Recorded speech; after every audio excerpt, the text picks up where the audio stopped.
Wrath of Angels. Chapter 2. Scene 2. Reconstruction.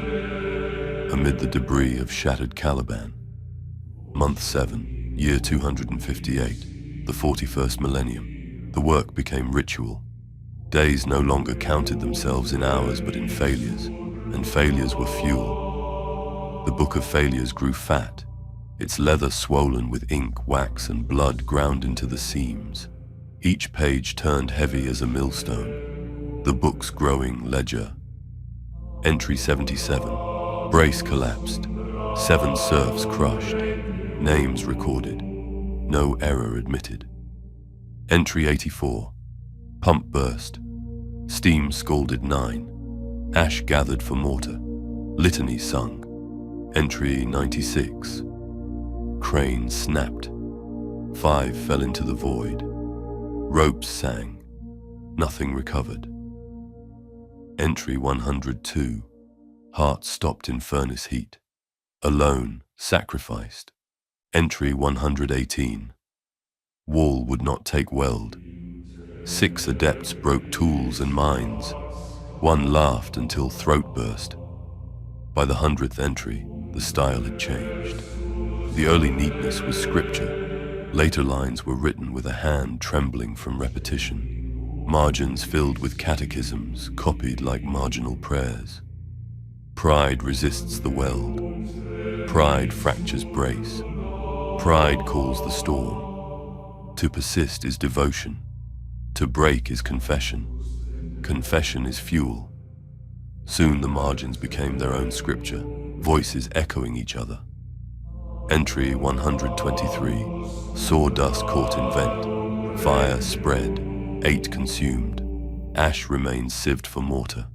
Entry 131. Adept refused to work. Eyes bled. Executed. Blood mixed with primer oil. Entry 134. Bell tolled once without order. 2 fell to knees. 1 did not rise. Entry 140. Wall collapsed without cause. 7 crushed. Limbs recovered. Joints welded into brace. Entry 148.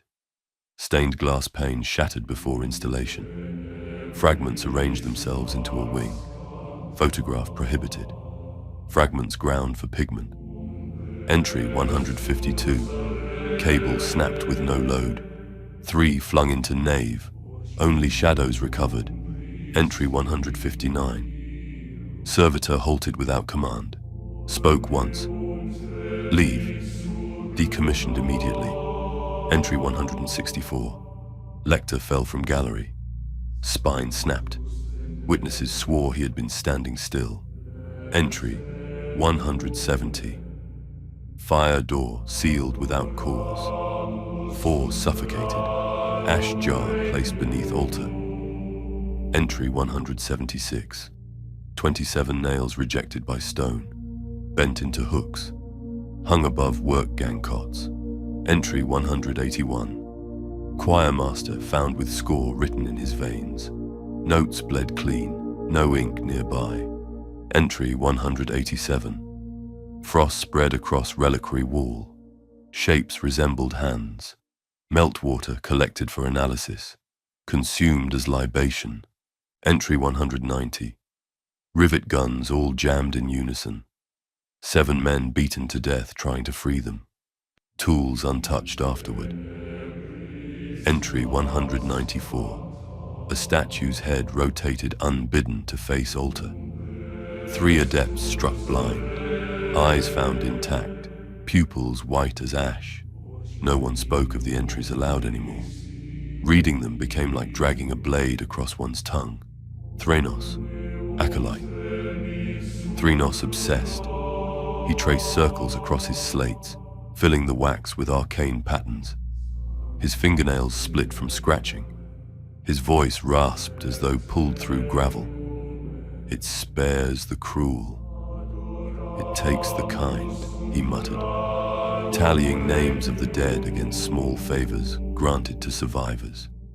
He stopped eating with the others, giving rations away to see if generosity would mark him for death.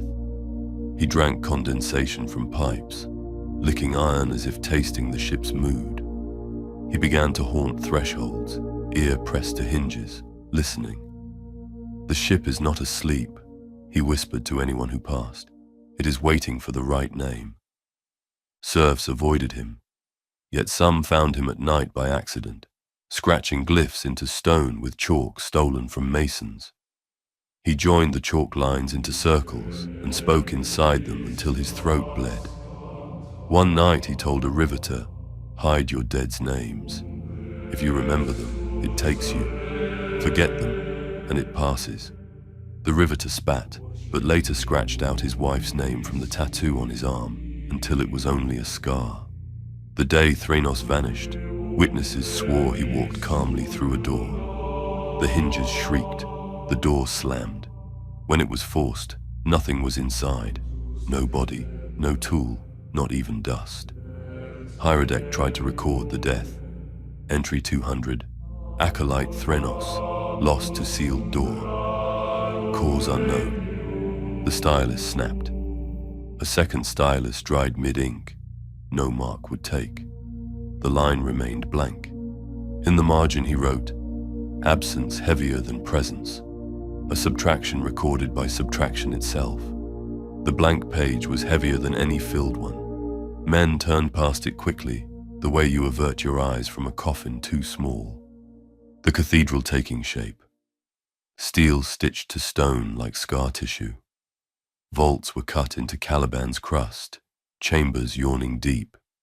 The great hall rose above it, altar welded to machine core, stained glass columns prismatic and wrong. Light broke into fractured skulls on the floor. Twin staircases curled around statues of Caliban's champions. Brass giants with grins of skull rows on plinths. The ship resisted. Doors slammed with no one near. Bells tolled once at midnight, and no more. Lights flickered in patterns almost regular, enough to look like code, and not enough to be deciphered. When the first stained glass window was seated, an angel weeping into a broken blade, the colors bled down the lead seam. Red pooled on the sill. Blue sank into the stone. An adept measured the drip, wrote it on a slate, and watched the numbers vanish as soon as he finished. He wrote again. They vanished again. On the third attempt, the stylus bled red ink, though it had never been filled with such. He stopped writing. He knelt. Beneath the nave, adepts hammered vault doors shut with chants. Above, masons grouted mortar with ashes saved from dead serfs. Every tool strike echoed as if doubled by unseen hands. Some said the monastery itself was working with them now. Others whispered it was working against them. Either way it worked. Catechism of failure. Scribes began to recite between shifts. Who bends? The weak bend, and the machine records. Who breaks? The proud break, and the machine devours. What is sacrifice? That which the ship demands and that which is given gladly are the same. What is pride? The name remembered when it should be forgotten. Even the serfs joined the catechism, mumbling between mouthfuls of gruel. The words were ugly, but they filled the void left by names they dared not speak. The ship pushes back. Once, all the doors of the dormitory slammed together, rattling the frames like teeth. Men sat bolt upright. No one moved until a lector whispered, "It has turned a page." Another night, bells rang in an unbuilt tower. Adepts climbed, found only scaffolds, no metal cast, no clapper to toll. Yet men swore they had heard 3 notes, descending, as if the monastery sighed. Still they worked.